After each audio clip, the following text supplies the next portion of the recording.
Hey, good morning, everybody. Welcome out to this morning's Saturday morning workshop. My name's Shade Foray. I'm sitting here next to my business partner, Stephen Swenson, and we're happy that you could join us this morning. We like to hold these every couple months, and we cover different topics related to tax liens, tax deeds, and yeah, we're just happy that you could join us here this morning. Yeah, we get a lot of new people who will find us either through YouTube videos or our website or some of our free ebooks or trainings that are out there, and essentially want to know a little bit more about what we do. And so that's the reason we hold these about every month or so, about every 30 to 45 days, where we can explain tax sale investing in a live workshop and kind of go over really how this whole investment strategy works. Yeah, I think there's a lot that goes into it, and I think that also, the people that are learning about it are a particularly dedicated bunch, that really want to get it down, and I don't think they're willing to walk away from it, and we tend to attract and find those people that seem like they're pretty serious about it. Yeah, absolutely. For those people that don't know really kind of my and Shade's history, a little bit about us. We started attending our first tax sale in 1999, 2000, kind of the turn of the century there. Well, yeah, we grew up right close to each other. We were second cousins basically, and so we started palling around third grade or so, and yeah, I guess it was while you're working as a real estate agent. I think it was the first chance you got was the Utah tax deed auction. Yeah, exactly. My broker invited me to come out to the tax sale, and at that time, real estate in this area was just going crazy. And so to be able to see real estate, sell for less than market value and for discounted cost was just amazing to me. I hadn't heard of that strategy. I knew about general mortgage foreclosures as a real estate agent, but I didn't really know too much about these tax sales. And so that's what first kind of piqued our interest, and we started learning more about it.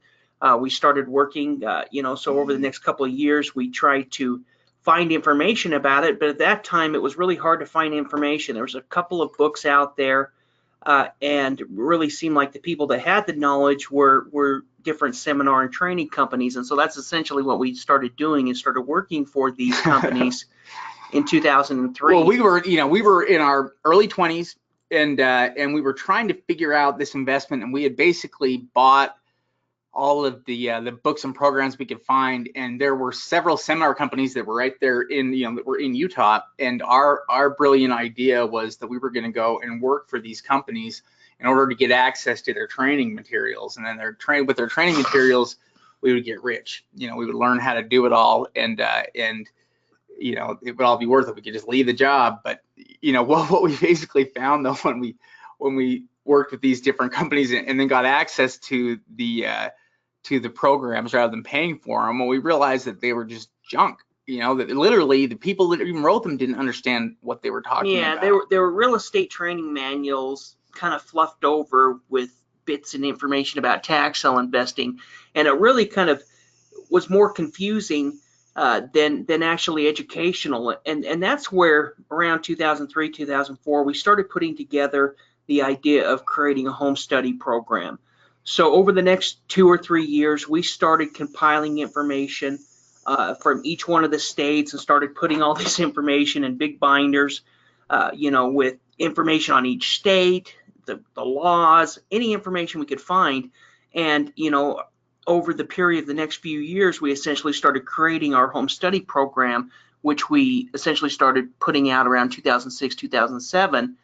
And started offering to seminar companies. Yeah, at the time we were basically just private labeling our training materials for large seminar companies. So, we would let them, label it any way they wanted, and we would basically provide the fulfillment. So we were kind of in the background for a long time with it. But at the same time, though, I think we wanted to be able to. One of the things we didn't like about that was this so small of a portion of the money I think that people were paying was actually going towards their training or education. So one thing that always drove us crazy, and we wanted more control over that. We also wanted to we wanted more control over what we could teach and what we could charge people, and we wanted to be able to offer people an actually like a good deal. And so we really kind of broke off from many of the seminar companies around then, and started just kind of doing it on our own directly to the public, which allowed us to kind of cut them out and offer prices that would be reasonable, which is normally not something you find with training. But the information is all out there. It's something that, it's stuff that people can learn. I think, and there's no reason why we should have to charge quite so much for it, because in reality, that's not going to be the difference between you being successful and you not being successful. Yeah, so instead of offering it in a big book forms and some fancy kit that you're going to spend $2,000 to $4,000, we essentially just created tax self-support, where students could get access to our list and all of the training that people paid thousands of dollars for on a monthly basis, for essentially about $1 a day. Yeah, so some things about us are pretty different. We're pretty honest and straightforward. We're definitely not salespeople. Steve and I are about the opposite of sales. Fortunately, we've got Tom to help us now, because that's just not how we think. We're more teachers with it than we are, working in the sales department. But really though, since that time though, I think it has been incredible. Being able to work directly with people has been awesome. We've been able to help so many people, and on top of that, we also started doing personal coaching a few years back, and we basically started working with people that didn't have a lot of money. A lot of our students, were starting off with like a couple $1,000s or less than $5. A lot of them, and so there are people that really couldn't afford to make mistakes, and really they didn't have, according to most programs, it'd probably say you didn't have enough money to even invest. But that's part of the reason we wanted to show this example here.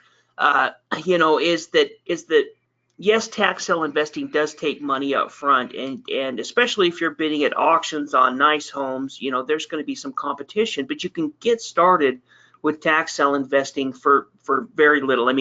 Shade's first lien was $67, mine was $120, and here's an opportunity where one of our coaching students was able to pick up this deed for $100, and you can see that it's just an average building lot. It's got good size, and it had an assessed value of around 10 grand. Well, they picked that up and put it on the market, and about 30 days later, they were able to sell it for an offer of $2,800.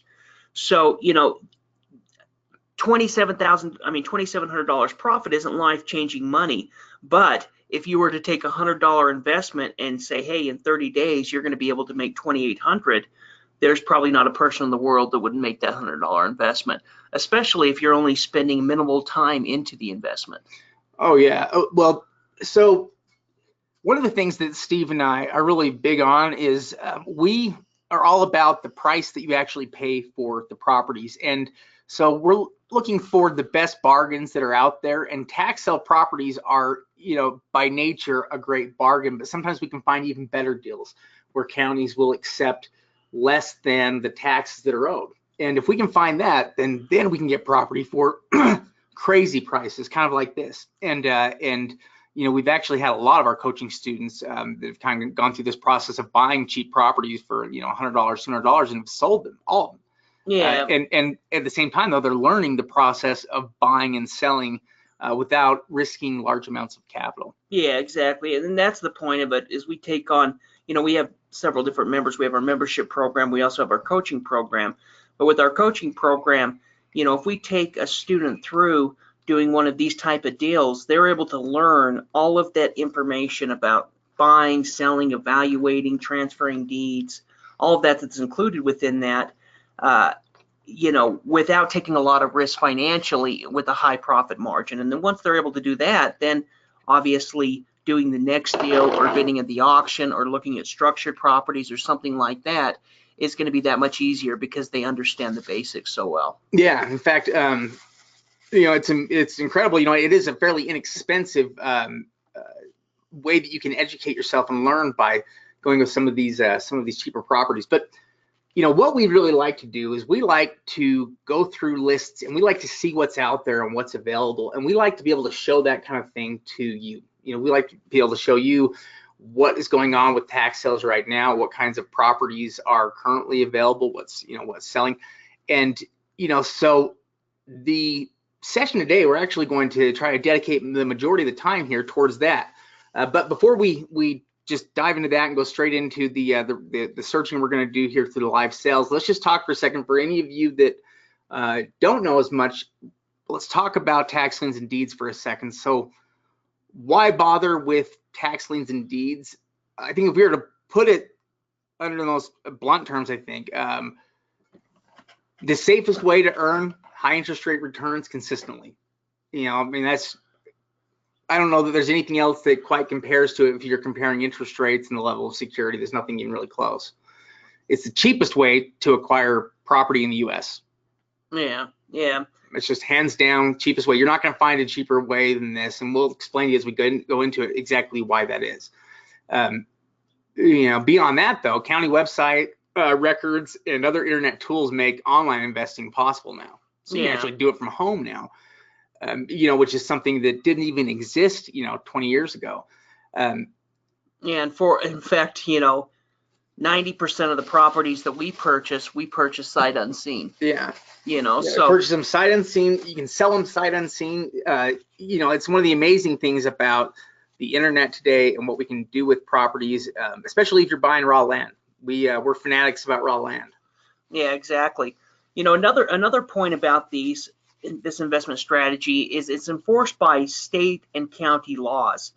So, when we're talking about a tax lien certificate, the property itself is acting as collateral for the lien or the loan that we're paying the county. And so essentially, the real estate acts as collateral and it's completely backed by years worth of government law. That's the reason why tax sale investing is such a safe investment, is because first of all, the property acts as the collateral, plus it's backed by 20, 30, 50, 100 years of state law. Yeah, precedent basically, and property taxes. It's also a government entity, and counties are not the type to let, like any other government entity, they're not just going to forget about something like property taxes. It's a primary source of revenue. Yeah, absolutely. They're also not going to be subject to the market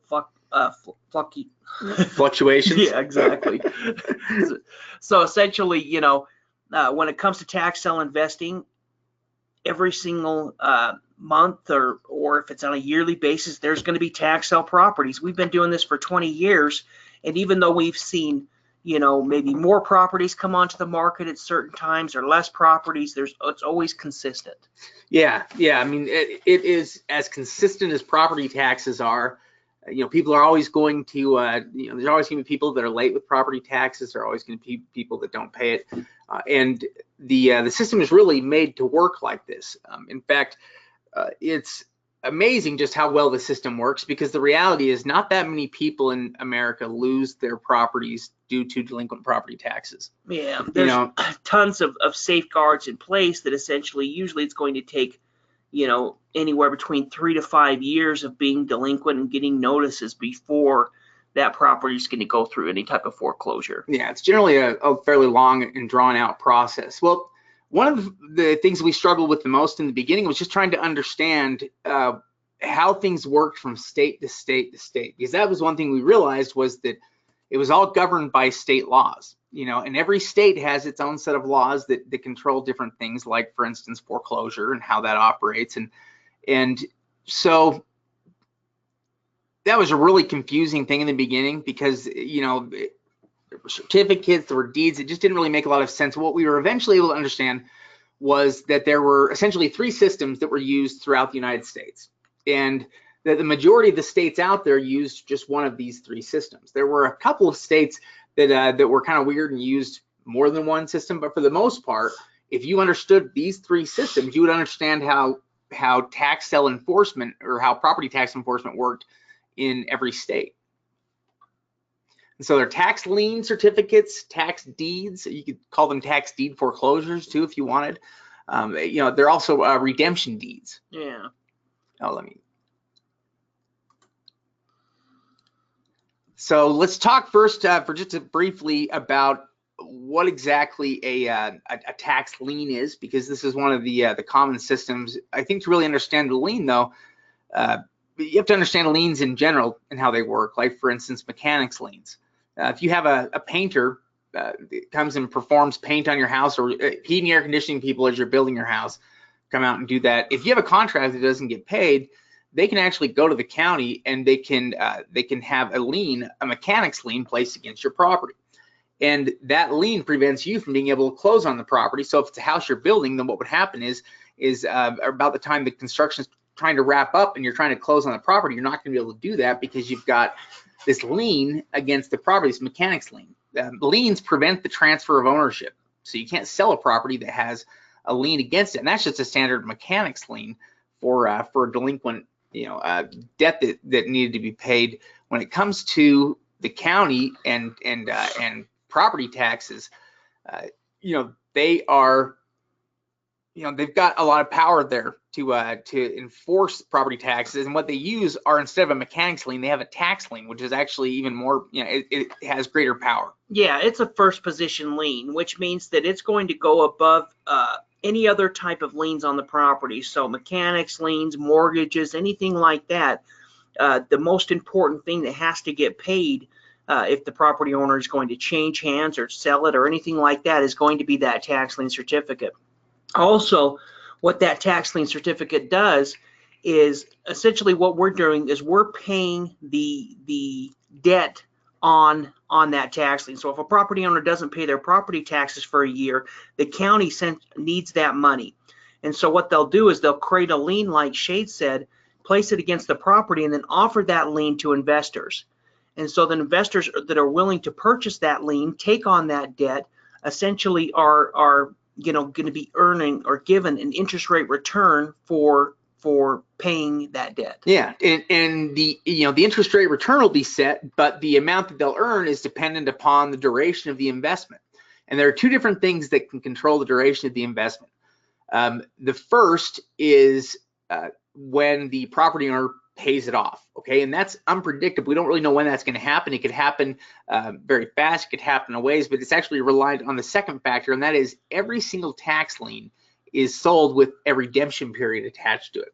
And the redemption period is the waiting period required there for the lien holder before they can take action with the lien. So basically what it means is that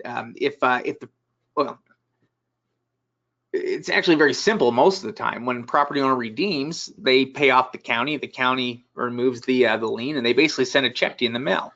Yeah, exactly. So tax liens are either going to earn you're going to earn a high interest rate return, and the lien is also going to give a time frame or a redemption period that the property owner has to pay that property tax back. So usually it's going to range anywhere from 1 to 4 years or so on average.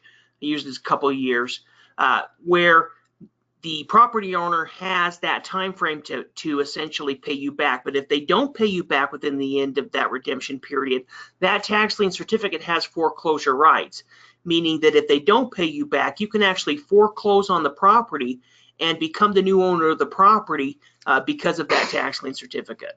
Yeah, I mean, really, it's as simple as that. You're either going to end up getting a check in the mail, or you're going to end up with foreclosure rights on the property.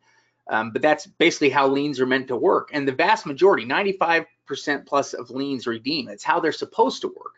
It's supposed to be a way for the county to get the money it needs to operate without taking a home away from somebody. It's a way for them to be able to sell something immediately, like this lien, and be able to get that money that they need in order to operate.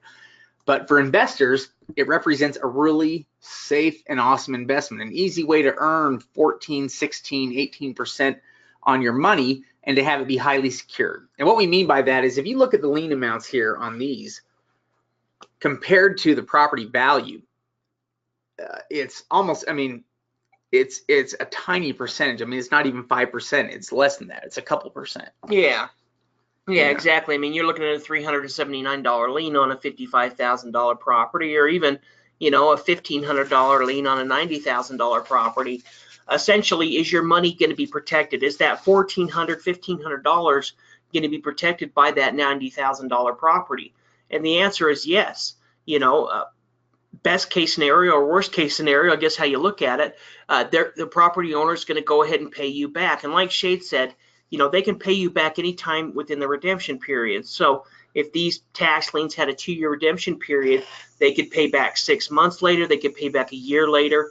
But once they hit that 2-year mark, if they haven't paid back, then essentially we can go ahead and initiate the foreclosure, which will go ahead and take it through the foreclosure process. The property owner can still pay it back during that time, but once the foreclosure is finished, the property owner hasn't paid, will actually become the new owner of the property. Yeah, so with tax liens, your primary objective is to earn a high interest rate return safely. Okay, you're basically looking for a safe way to be able to earn that 16 or 18% on your money. It's the type of investment, it's a long-term investment generally, one that you look at, it'd be between 2 to 4 years on average probably. But it's the type of investment that you're going to use long-term funds with, like retirement funds. In other words, this is tax liens are like an alternative to the stock market or any other long-term investment that doesn't have, well, I think it has about the same degree of liquidity probably that the stock market does, in terms of, there's good times to buy and get out. So it's a great investment, I think, for people that are looking to earn that high interest rate return that aren't comfortable with the stock market and would rather have their money secured by real estate. No, absolutely. Well, not only that, but you know what your set interest rate is before you're purchasing it. Mm-hmm. The only thing we don't know is how long it's going to be held for. Yeah. So when we buy the tax lien, we know it's 14% or 18% or whatever it is, and we're going to be earning 14% a month until that tax lien redeems. And when it does redeem, essentially we'll get back our money and our interest rate return and then reinvest it. Yeah, so part of the reason why banks have always loved to buy, because they're such easy investments. They don't have to do anything. They know that they're all good investments. They just buy them up all, and they know that most of them are just going to result in a check in the mail. Yeah. And so that's part of the reason why they've always sat back and been able to do really well on them. Now, some of you may be more interested in trying to acquire property. And if acquiring property is what you're after, then tax liens are not what you want to look into, because tax liens are really not about acquiring property. They're about earning that high interest rate return.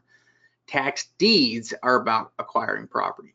That's our second system that we're talking about here.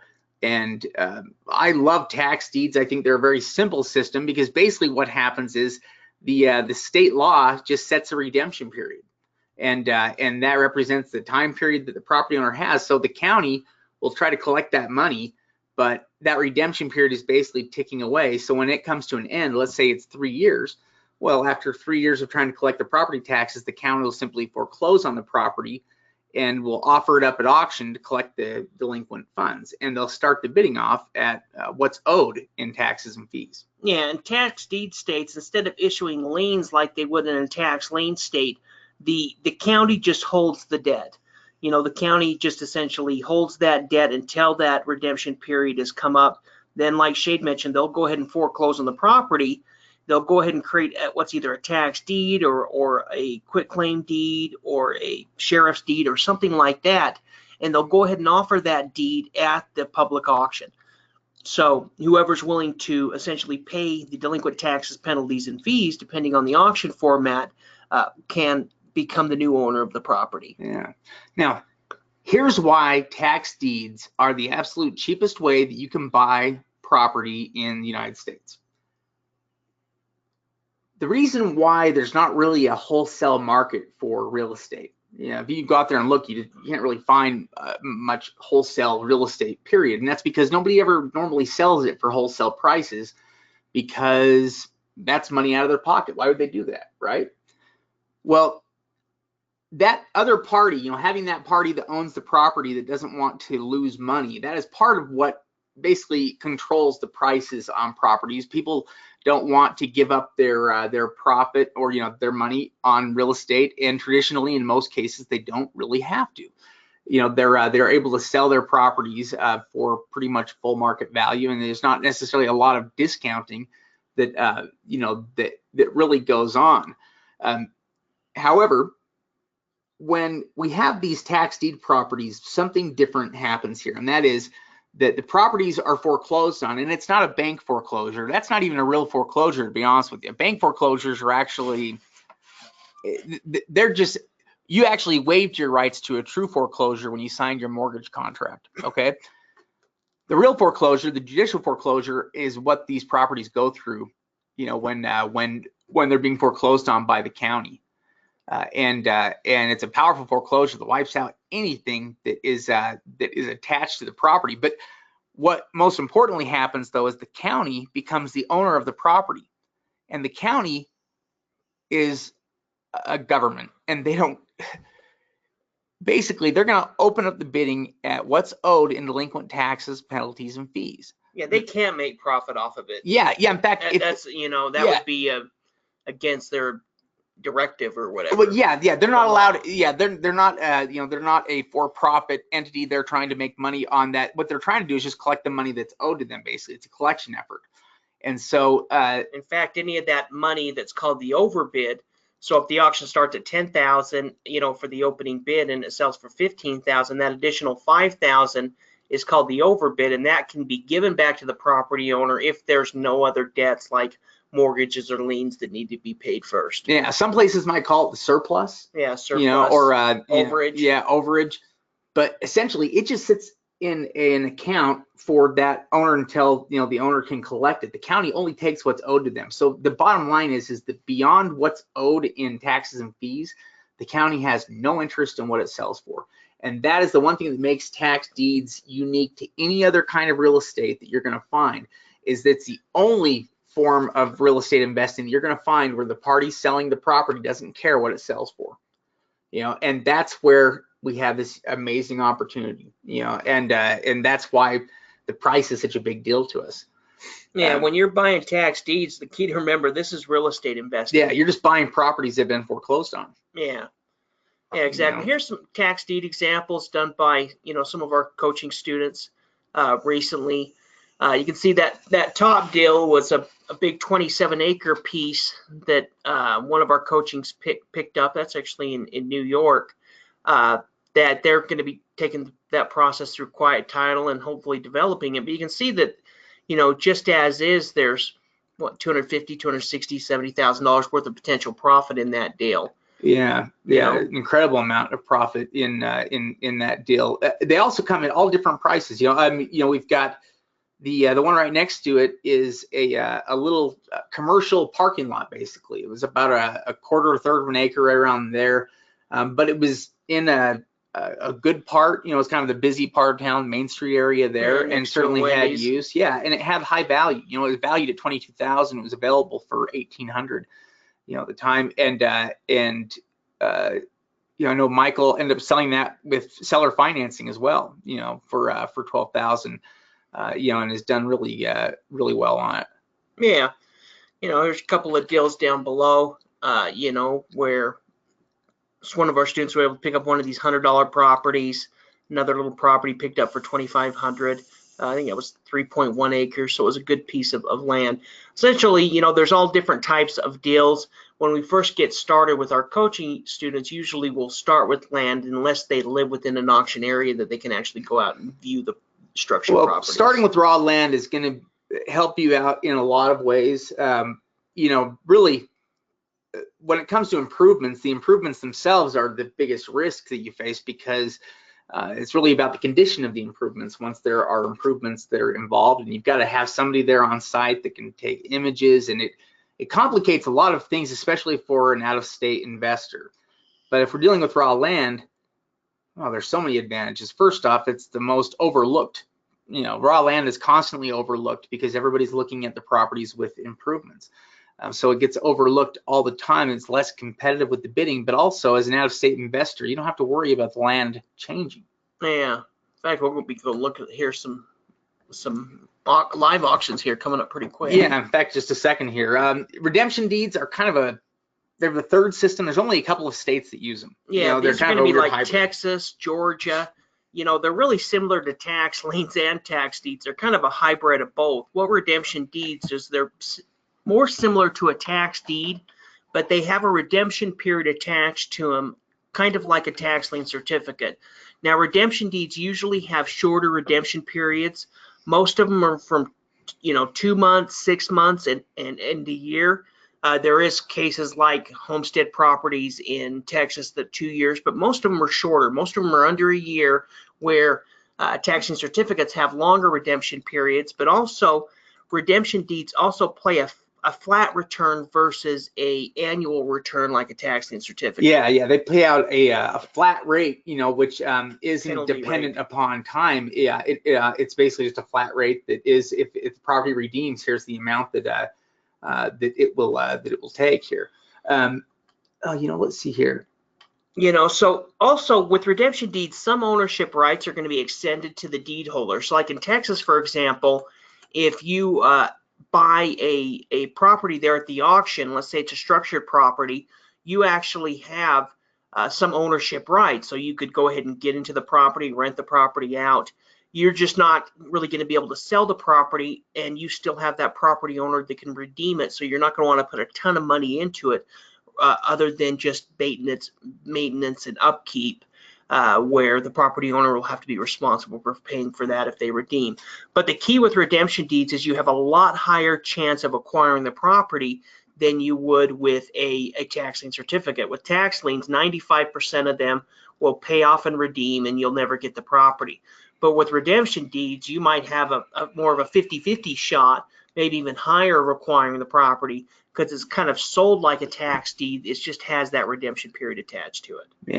Yeah, so they are a little bit different. They combine aspects, I think, of both of them, but at the same time, though, there are some great opportunities with redemption deeds. Here are some properties that were listed that just with opening bid amounts that are ridiculously low compared to what the properties are valued at, and we see this stuff pretty regularly. A lot of times properties will end up redeeming sometimes right before the sale happens, but sometimes they don't, and they go through the sale, and they will start out with low bid amounts like this, like $3,000 to $5,000 for homes. Yeah, exactly. And what'll happen is it'll start out as that opening bid amount, and then who's ever willing to essentially be the high bidder will win the property, similar to a tax deed. Yeah. So we pretty much got through the stuff here that we wanted to get through. We're gonna go out there and look at some of the auctions right now. Now, with that in mind, there are 3 ways that you can invest. Okay, it's either going to be, and really it's 2 ways. You can either do it by auction or over the counter. But with auctions, we've got the opportunity now for live and online auctions. But basically, if you're going to be buying either liens or deeds, it's either going to be from some form of auction or over the counter, which basically that just means after the sale directly from the county. So, leftover. the leftover stuff directly from the county, you're not competing against anybody directly, so you can pick up from their inventory for what's owed. All right, so we're going to open this up now, and we're going to visit some different. Let's go and take a look at what's happening with tax sales. And maybe we'll start with we can start on tax sale support. Let me get this. There we go. Let me just make sure that looks correctly. And also, you guys can ask questions at any point there if you guys have any questions. Right? Yeah. Pretty good. Yeah, there we go. Yeah, looks like that is working properly. Okay, so we want to take some time to check out some different auctions that are taking place. Maybe we can look at some of the upcoming opportunities that exist out there. There's definitely a growing number of opportunities. Really, it's only getting easier, really, to find, to be able to participate in these sales. Yeah, so what we usually do, even we do this ourselves, we're going to go look at upcoming auctions. We're just going to go use the website.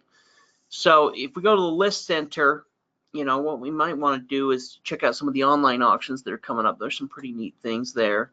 Besides that anyone could participate in that kind of sale versus a live auction, is taking place there at the county courthouse. Yeah, where you have to be there in person, and so it helps to reduce the competition sometimes. But there's a couple different strategies really that you can employ for trying to get the best deals on properties. Oh yeah, absolutely. So there's all kinds of online auctions coming up over the well, over the next 30 days, but especially over the next, 3 to 6 months. We're really kind of getting into auction season where, starting at the end of this month, April, May, June, July, August, those are some really big months for tax sale investing. So we have auctions taking place in California we could check out.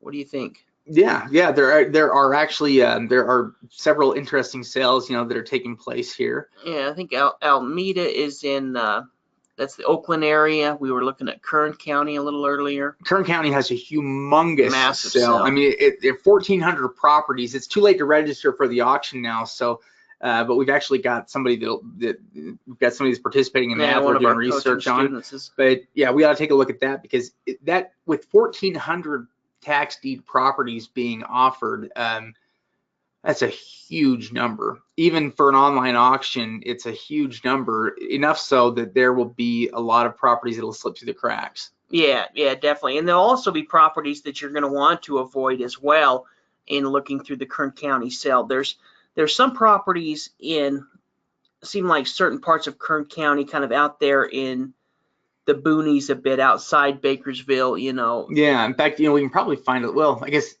that particular county might have more rural area than some of the others. It seems like a lot of times we'll find rural stuff in counties. Yeah, the point I was making is it's pretty easy to see which properties are going to be junk and which ones are going to be good when you're looking through it. If you see there that the property has an assessed value of $1,000 and maybe the opening bid is $1,500 in back taxes, it's probably going to be a property we're going to avoid. Yeah, exactly. When you can see a property that's just obviously upside down, or a property that won't work. Now, interesting thing about this one, this is the Alameda sale, but they don't include the assessed value on either the Excel or the the PDF. Yeah. So I was looking, and I think the fastest way to get it, as I was looking at it here, is if so the way that the Bid for Assets, they have the auction folders here, and we're going to want to limit a lot of our heavy due diligence until we get closer to the date of the sale, because we could have a lot of these properties that will redeem if the sale's in 2 weeks. You could have a lot of stuff redeem over the next 2 weeks. Yeah. But we want to try to get an idea of what's there and what we might be interested in. When I was looking at some of these properties here, we can see basically what the That was kind of interesting. Yeah, it has the location there on it. But it says room 230. That can't. Oh, I wonder if that's the seller. Never mind. I thought that was the I don't think that can't be the property location, is it? Because it says room 209. Yeah. Yeah. Well, yeah, we ought to take a look. How could they sell a room? I don't know. Let's take a look at the GIS map here on it real quick and see if that tells us really quick how they have a room for sale here on the tax sale list. I could buy a room. Yeah. I wonder if it's like a condo or something. Open that up. That might help. At first, I thought that was, I saw that room. I thought, well, usually that's where they have the property address, but I saw that room. I thought, well, maybe that's where they're having the auction. This is an online auction, so they're not going to have it. Look, we could try looking up the address on. They've also got the parcel map there and the GSI. Yeah, they do. They've got. Let me pull that out of the way here. Oh, there we go. Let me just enter in this one. See where this is at. And once we pull up a map like this, what we're generally going to start trying to look for first is for the base maps section, because that's what's probably going to enable us to. Maybe not. Oh, all the layers is up there. Oh. For some reason, I don't think that is it here. No.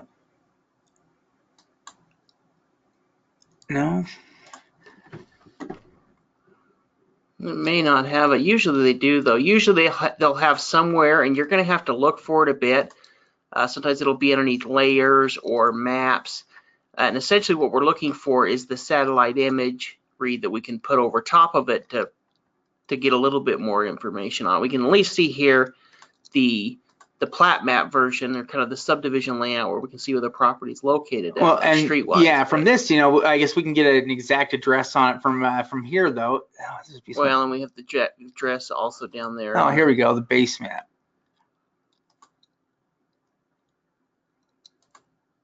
I think.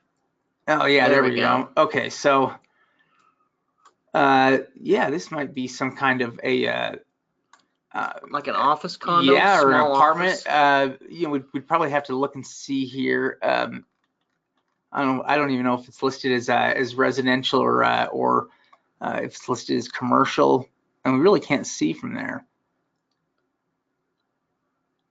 But I'm sure we can probably see pretty quickly with whatever that comes up with here. Yeah, we can see right there, we can see the tax bill on it, and we can see what... If you click on the property assessment, will it give you anything more? Yeah, it should. Okay, so it's a condo, commercial retail. Oh, it's retail. Yeah, commercial. Yeah, commercial retail. The land value is $13,849, and the improvement value on that is $32,315 for a total of $46,000. You know, so that one starts out, I think the current bid on is $18,000, but again, the actual value on that area is probably quite a bit higher than $46,000. Yeah, you know, for that. I would even think even in Oakland, it would get. Yeah, know, it's got to be higher than that. Yeah, I'd be surprised if it was less than 100. Of course, you go to San Francisco, it's added. I mean, it's the most expensive, one of the most expensive place in the country. Yeah, yeah. Now, you know, this is a bid for asset style sale, and so it has a certain look to it here, you know, that we can look through.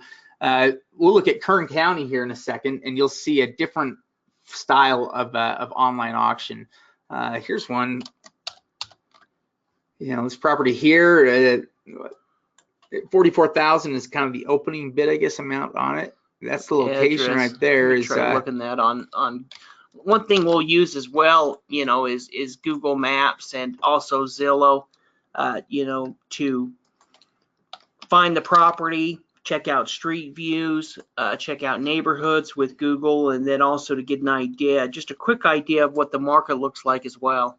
Yeah, if we can figure out where a property is at, the Google Maps are always going to be faster than just about any other maps, you know, that we get. Plus, we always have the chance to get street side images, which can be really helpful. Yeah, this looks like.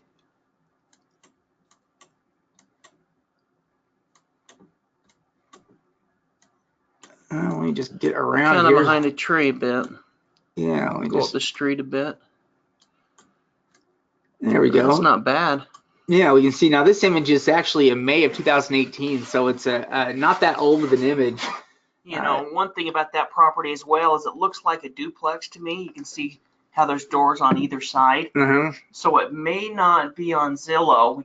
We'll check because it is. Yeah, because it's kind of a multi-unit. Yeah, let's see if anything comes up on Zillow for it. Does. Yeah, look at that. Oh, they're showing the whole thing, maybe. 8 bedrooms and 2 baths at 4,000 square feet. Do you think that's the whole building? Yeah, I think that we're looking at the side view. We could go check to see, you know, if we go back here and we go around the street and see what the side of it looks like. Yeah, they're probably just counting the entire building here. See how long it is. Let's see. Oh, it's big. You know, yeah. I wonder if it's the entire house then. Yeah, it's the entire thing. Yeah. Worth $1 million, it's got to be. Yeah. So okay. Yeah, that makes sense then. You know that they, you know, it says room something, but in reality, No, this was the room. That room one was the other one. This is the house. Oh, that's right. Commercial. Yeah, that's the other property. Yeah, that's right. That's right. So that one is essentially $44,000 opening bid. Yeah. You know, you're looking at it's definitely probably a fourplex, I would think, with 4 2-bedroom, 1-bath apartments in it. That's my guess. You know, we could check the county records, and there's also tools online. California isn't the best state because they have certain kind of privacy laws for getting county record information, but there's some paid services out there that you can use that will help you get all the additional information on these properties. You can get some of it, but kind of depends on the county. Oh yeah, this house. Oh, actually, I think, yeah, this is that house. It's kind of interesting. No, that's the. Is that it? I think so. I think it's this property right here. The value looks totally different, though. I think that might be the last one. Maybe not, but it only says $42,000, 67. That was the same price as the.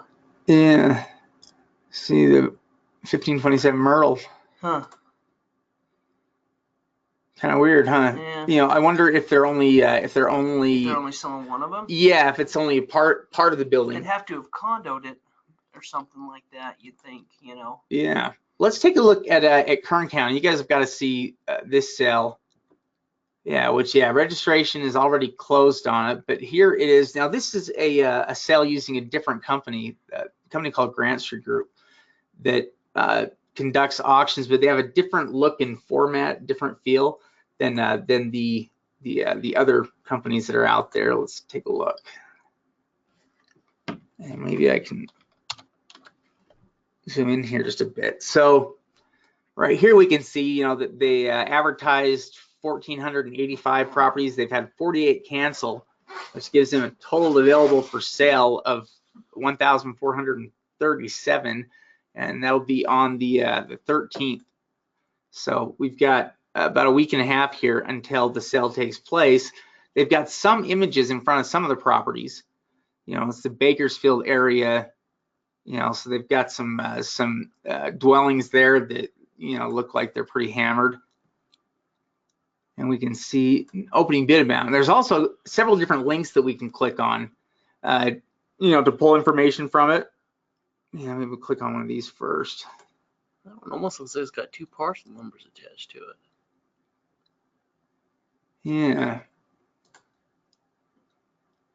Those are the same. Yeah, it's just the same number repeated here a couple times. They don't really have their map set up here correctly in Kern County, but what they do have, let me erase a couple of these. Erase a bunch of these. Yeah, and what they do have though, is we should be able to grab the address here right there. So, and then this is probably a faster way, or at least since we can't really play with the layers on that map with Kern County, we can at least pull it up on Google Maps. It's a little bit faster way to pull it up here, so that we can see the property. And yeah, one thing to notice is if we look at the street view, we can see that it's in better condition than the photo that they provide. So that photo they provide is probably pretty current from the county. Yeah. In fact, that photo right there. Yeah, that would have to, or it's the back, or it's the back of it too. I don't know. Let's take a look at the front. Let's see what it looks like from here and see how old the image is. Boarded up always doesn't necessarily mean that that's always a bad thing. They could have easily boarded it up. I mean, usually when they're boarding up a property, they're boarding it up to protect it, to keep people from getting inside of it or. Yeah, it's a 6-year-old image, so it's not a new image at all. It could definitely be in, that could be the current, condition. But, as long as the rest of the outside is in good condition, then we don't care about the boarded up, but that's something that we'll check. Yeah. And we can see here an estimated value of 75,000. With an opening bid of 58. It's almost upside down, and which some properties are going to be like that when you're dealing with tax sales, because, well, the longer you're delinquent, the higher the amount gets. But also sometimes counties don't want to foreclose on properties, and they end up, I think, letting people. Giving them extra chances. Yeah, giving them extra chances. And then it takes longer. Yeah, before you know it, it's been 8 or 10 years since you've got property taxes. I think that does happen. On some of these ones too, I think it's going to be the case. The value on these is, this is only 0.07. It's not going to be worth that. Yeah, unless there's some type of house that's zoned R4. Let's see here. Okay. And really, tax sale investing is just a matter of going through and researching, county records. Really, that's our number one skill as a tax sale investor, is the ability to navigate through these county records, researching property records, researching the court records to make sure that there's not, anything that we may need to be aware of, before buying, as far as maybe governmental liens or anything like that. When it comes to tax deeds, like we mentioned earlier, things like mortgages and judgments and mechanics liens or anything like that's going to be essentially no longer applied to the property after going through that judicial foreclosure.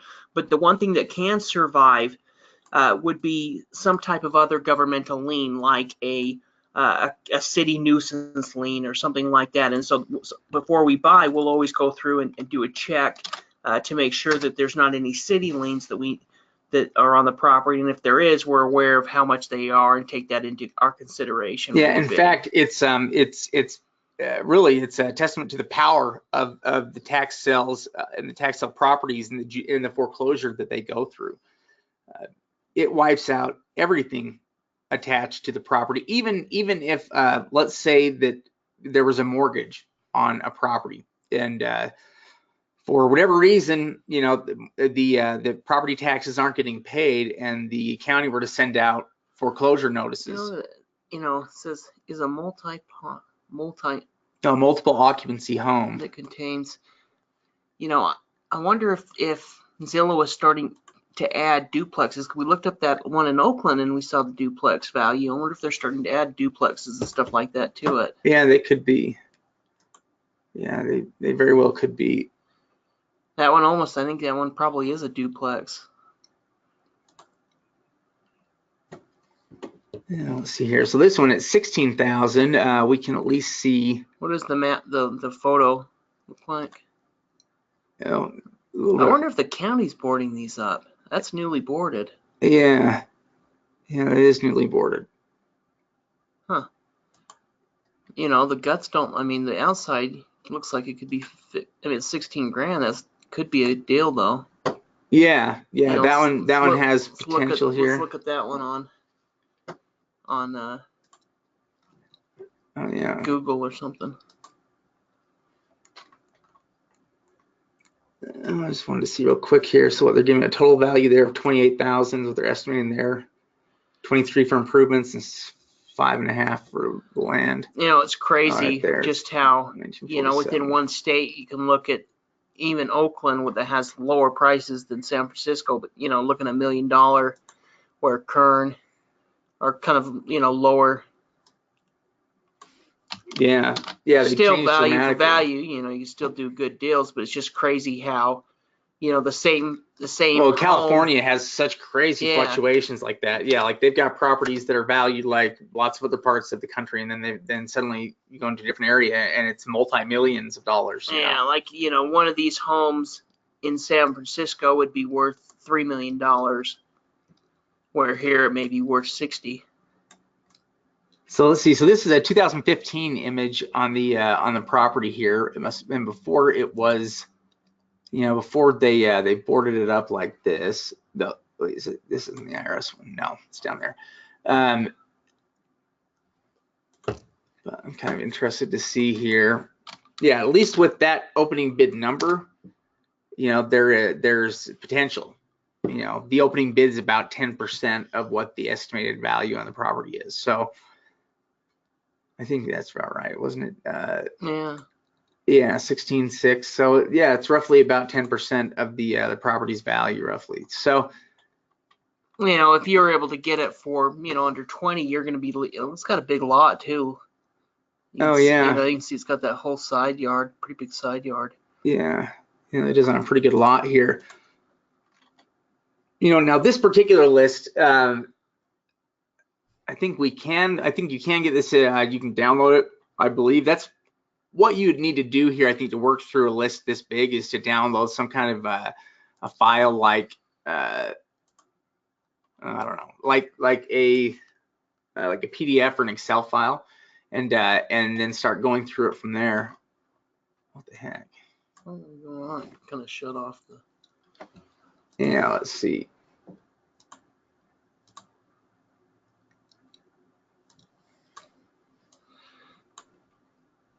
weird. Hold on. One thing we could. Oh, there we go. One thing I want to show as well, real quick, as I was looking in Washington, and not all, in fact, the majority you're not going to have it, but sometimes we've seen in Washington, we've seen in Florida, we've seen at times in California, some other states, is that they actually provide you with a title report. And I was looking at one of the Washington sales. For an online auction? Yeah, for King, I believe it was. I think it was just a resale, but there was a couple of decent little properties on it.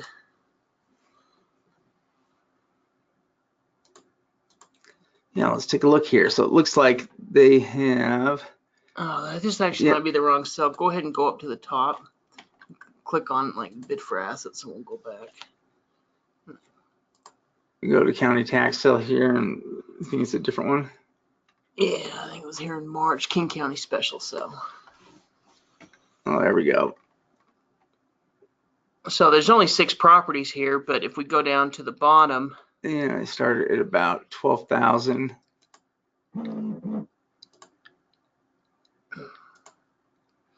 But look at these two here. Let's look at that one. Oh, looks like we've got a new member. Okay, let's see here. So this one looks like it opens up at 25,000. And let's see. Oh, there we've got an address on. Let's see the value. So the value on it's getting high. I mean, improvements at 131, land at 122 for a total of 253. Yeah, but right there. Oh yeah, here's the title report. That's awfully handy. Yeah, we have the title report. And so one thing we're going to do with tax deed investments is we're always going to look in to the court records or the clerk records and see if there's any type of governmental liens that could be attached to the property. But here they went ahead and provided us with a title report, which saves us all of that time and money, as well as if we do need to get a title report on a property if we can't get the information we need. But this is pretty helpful in allowing us to properly view what could be against the property and let's see. There's a residential code notice of violation right there in 2015. Yeah, judgment for the amount. That was probably the foreclosure of their house right there, but that was probably some kind of a nuisance lien or something, right? Could. Or I guess it could be violation with look up the code. Yeah, let's see here. What else? Unpaid bill. Interesting. There's no open mortgages or deed of trust. Yeah.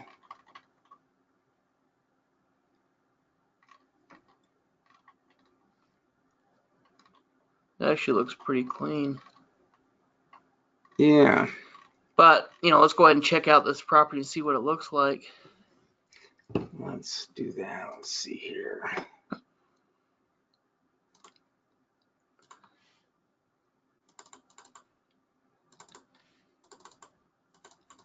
I think the next property is even nicer, if I remember right.